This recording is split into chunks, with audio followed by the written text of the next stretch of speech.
各位好，自由行今次買咗環島中港通嘅套票，入住中山公園呢間假日酒店，試齊酒店嘅自助早餐同埋自助海鮮晚餐，夜遊南頭古城同埋試下周邊嘅美食，再輕輕鬆鬆坐返直通巴士返香港。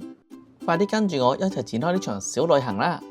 睇之前可以先訂閱我嘅頻道，如果能夠讚好同埋分享俾你哋有需要嘅朋友，就更加好啦。好啦，我哋立即去片。今次嘅酒店套票呢，可以喺環島中港通嗰度就有得售賣，人均呢只係340蚊起，多個地點呢都可以上車。11點15分喺深圳灣口岸上車，因為架車呢有2-3個站先到酒店，所以要12點05分呢先至可以到達。今次呢就係住呢一間南山假日酒店，酒店嘅大堂都幾大嘅，用咗啡色為底色。酒店綠色嘅 logo 咧作為點綴，側邊咧仲擺放咗呢啲大型嘅藝術裝置。喺裝置後邊咧已經係環島中港通嘅售票處。大堂咧都有好多地方休息嘅，除咗喺左手邊呢一邊咧，右手邊呢一邊都可以休息下。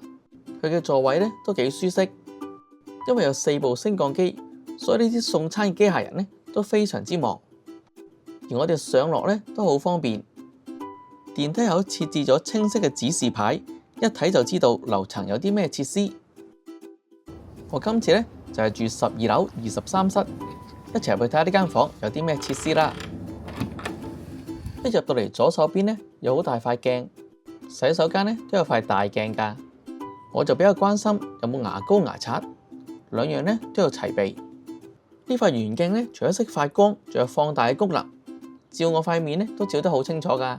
下邊呢仲有洗手液同埋潤膚露，洗手盆下邊呢就有毛巾、防滑墊同埋風筒，側邊呢仲有2條中毛巾。沖涼嘅位置呢係乾濕分離嘅，有花灑頭就冇蓮蓬頭，提供咗洗頭水、沖涼液同埋護髮素，水壓同水溫都冇問題，亦都冇漏水嘅問題嘅。側邊嘅馬桶呢係按壓式嘅，呢間假日酒店竟然唔用電子馬桶，比較少見。外邊呢可以放行李同埋可以晾衫嘅地方，除咗浴袍之外呢，仲有6個衣架。下邊2對即棄拖鞋呢，仲有唔同嘅顏色添，都幾細心。繼門口呢，就有一個夾萬，下邊嘅櫃桶呢，就放咗個手持式嘅燙斗。隔籬呢一個櫃呢，就擺放咗2支免費水、免費茶包同埋免費咖啡。隔籬就有個插蘇可以直接煲水，都幾方便。雪櫃呢，都夠凍嘅。床呢就夠大夠軟熟，提供咗4個枕頭，而最特別呢就有寫明邊款枕頭係軟，邊款枕頭係硬嘅。床頭嘅插蘇頭呢就俾呢個鐘霸咗嘅，如果要用呢就要掹咗佢呢個火牛先至可以用到。另外一邊呢就冇呢一個問題，喺近窗呢個位置呢一張梳化呢坐低睇電視就最合適。前面呢張圓台呢擺外賣就最方便。仲可以睇到無線電視同埋明珠台嘅。呢個位置呢就最特別啦，咁近電視都唔知點樣睇，啲設計呢真係奇怪。窗出面嘅風景呢都唔錯嘅，係酒店一個正面嘅風景，放眼望呢都可以望到好遠嘅地方。喺我哋落一層嘅11樓呢就係健身室，同大家入嚟睇下啦。呢度呢擺放咗3部跑步機同埋1部單車機。其他嘅健身器材呢唔算話好多，但係簡單做運動呢，我覺得呢度都足夠噶啦。行前少少呢，呢度仲有間洗衣房，可以攞啲污糟衫呢嚟呢度洗嘅。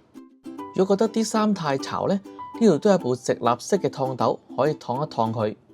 睇完酒店嘅設施呢，我哋就出去食飯啦。其實喺中山公園站嘅 B 出口轉個彎已經係酒店，所以非常方便。喺中山公園站坐3個站呢，就可以去到靈芝站，就可以嚟到大悅城商場。呢度食嘅玩嘅都好方便。有需要呢，可以睇返我上一次嘅影片。不過我哋今次呢，就係離開酒店，轉左邊向前行，沿途見到呢啲屋嘅顏色呢，都幾特別嘅。一路行呢，都發覺酒店附近都有唔少呢啲細嘅食肆。咁我哋一路行，大概行15分鐘左右。再經過呢一個車房，就會到達我哋今次食中午飯嘅地方。間餐廳呢叫做趣味廣東鄉下菜。餐廳比較不便呢，係要行一層樓梯先可以上到去嘅。可能當日比較早，顧客呢就唔算多，8人台、10人台都有嘅。我哋今次呢就係坐呢啲4人嘅卡位。佢近來呢推出咗呢啲3至4人餐，只係92蚊，所以呢我哋就嚟試下啦。第一味係客家原味手撕雞、菠蘿咕嚕肉、魚香茄子煲、炒時蔬、奶香蒸饅頭。另外我哋打卡收藏呢，送咗成揸橙汁同埋1支檸檬茶俾我哋啊，仲有4碗白飯，所以呢個餐呢真係夠晒抵食。另外仲有一個問題，因為呢個餐呢太受歡迎啦，所以好多人嗌。老闆話手撕雞呢搣都搣唔切，所以師傅呢就斬到好細件，但係呢就變成有好多嘅碎骨。如果老人家或者小朋友食到呢，就非常之危險。我已經建議老細呢斬到一大件，或者去轉食另一味蒸馬魚，咁呢就安全啲啦。其實正酒店隔離呢都有啲餐廳嘅，亦都有 KFC 或者喜茶，所以呢都幾方便。到咗晚上6點呢，就可以嚟3樓嘅餐廳食自助晚餐。餐廳嘅環境都幾舒適，以木紋嘅家私做主打嘅顏色同埋設計。座位呢有少少狹窄，有啲位呢有啲背貼背嘅感覺嘅。飲品有紅酒、啤酒、白酒，有蘋果汁、西柚汁、菠蘿汁同埋葡萄汁。有一部咖啡機，有紅茶同埋綠茶提供。因為今次嘅主題呢係冬日小火鍋海鮮自助晚餐，所以呢就有唔少火鍋嘅食品，有啲蝦貝類呢就有2款嘅選擇，另外呢就有黑魚片、肥牛、菇菌類呢就有6種嘅選擇，蔬菜類嘅選擇呢都有好多㗎。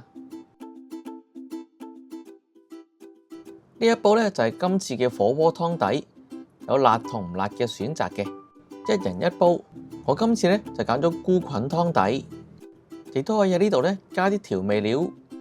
另外一邊呢就有啲沙律，呢邊呢就有冷盤，有啲撈好晒嘅沙律、洋葱牛肉、海蜇青瓜、泰式鳳爪、生晒鹹魚都有得食，桂花糖藕。另外呢一邊呢就有壽司，顏色呢都五彩繽紛，大部分呢都加上咗啲沙律醬。生果呢可以叫做分咗2種種類，有呢一款係切好咗，另外呢一款呢係未切好嘅。刺身呢有三文魚、八爪魚、2款希靈魚，另外呢就有鯛魚同埋素鮑魚。同師傅講要邊份，佢呢就會即場切俾你。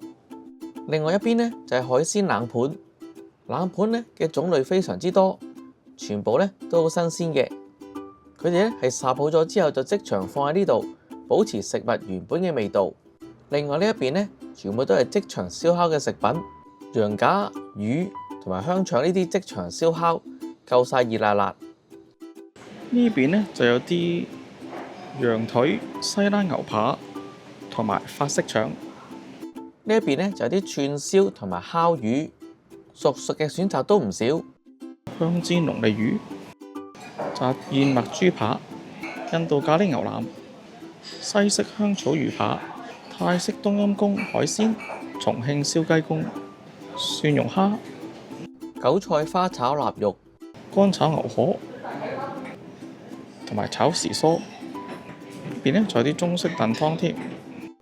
今次呢係蟲草花燉瘦肉，另外一邊呢都有啲熱葷嘅生菜、麻婆豆腐、德國豬手、雞扒、炆魚、炒雜錦同埋白飯嘅，感覺上呢一邊呢更加似兩餸飯。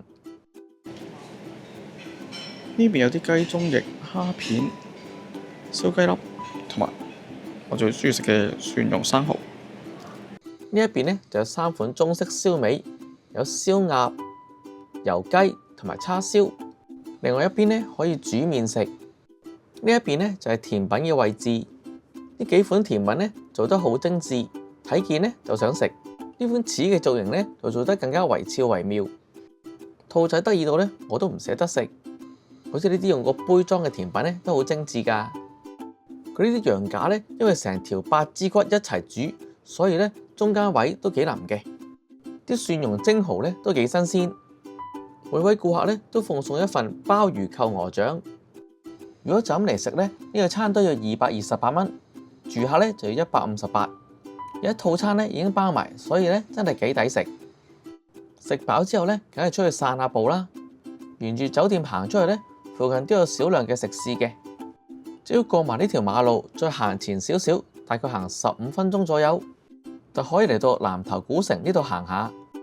之前日頭呢都試過嚟過呢度行過嘅，但係唔喺呢度住一晚呢，一定唔會咁夜行呢個南頭古城，感受呢一個古城夜晚咁特別嘅浪漫氛圍。尤其是呢啲咁出名嘅地點，夜晚呢都係比較多人。當日嚟到呢，差唔多係9點左右，有差唔多80%嘅鋪頭呢都仲係未閂門嘅。有好多展覽嘅地方呢，都仲有好多人行入去睇。上次嚟過呢間糕點鋪買過啲糕點，屋企人呢都覺得唔錯。今次呢都特登返嚟再買過。佢呢度嘅糕點呢，仲獲得非物質文化遺產嘅認證。食嘅唔單止係一種味道，仲可能係一種文化遺產嘅傳承。除咗行街之外呢，呢度都有唔少食店嘅。有興趣呢，都可以嚟呢度食下嘢。除咗古城裏邊嘅燈光呢做得好之外，外面建築物嘅光影效果呢都做得好靚嘅。好似呢條天橋咁樣，佢仲會變唔同嘅顏色添。喺呢度等咗一陣，佢真係紅橙黃綠青藍紫7隻顏色呢都有齊。酒店7點鐘呢就有早餐食噶啦。呢度呢仲寫明咗邊一段係高峰時期添。飲品有橙汁、西柚汁同埋葡萄汁，有多種口味嘅乳酪。呢部咖啡機呢仲可以製作7種口味嘅咖啡，可以沖唔同味道嘅5穀雜糧飲品。有熱茶同埋熱牛奶，有菜同埋唔同種類嘅沙律醬。呢邊呢都有啲鷹嘴豆同埋橄欖，有6種款式嘅粟米片，有香蕉乾同埋葡萄乾，有煙燻雞肉，腸呢就有2款，生果呢就有6盤。而呢邊呢就有啲魚皮同埋罐頭水果，粥呢就有綠豆粥、皮蛋瘦肉粥同埋白粥。呢邊呢有一啲煮麵嘅配料，啲水滾噶啦，可以煮得噶啦，可以加啲唔同嘅丸類落去嘅。想食咩麵就同師傅講一聲啦。呢邊呢就有蘿蔔牛腩，呢邊呢就有啲煎餃子、雞蛋、香腸同埋煙肉。呢邊呢有咖喱角、油炸鬼、炸魚柳同埋煎堆仔，仲有炸雞塊同埋茄汁豆。而隔離呢邊呢就係熱葷。有菜啦、魚柳、炒即食麵同埋炒飯、海鮮大集會同埋豉汁鳳爪。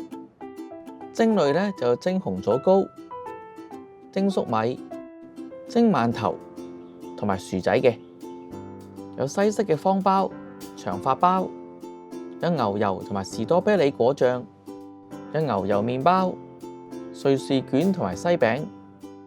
呢邊有唔同種類嘅鬆餅同埋窩夫。呢度有幾款嘅麵包，你哋又中意食邊種呢？有榴蓮酥、曲奇餅同埋咖啡蛋撻，仲有老婆餅。搭車返香港呢都好方便嘅。酒店一出轉左，已經見到環島中港通巴士嘅乘車處。2點半呢就會直接開車返香港。去關口之前呢，仲有一個站係會去前海山姆嘅，所以無論日頭夜晚返香港呢都好方便。好啦，今次嘅分享就去到呢度。影片下方呢都有連結可以作為參考嘅。我哋下集見啦，拜拜。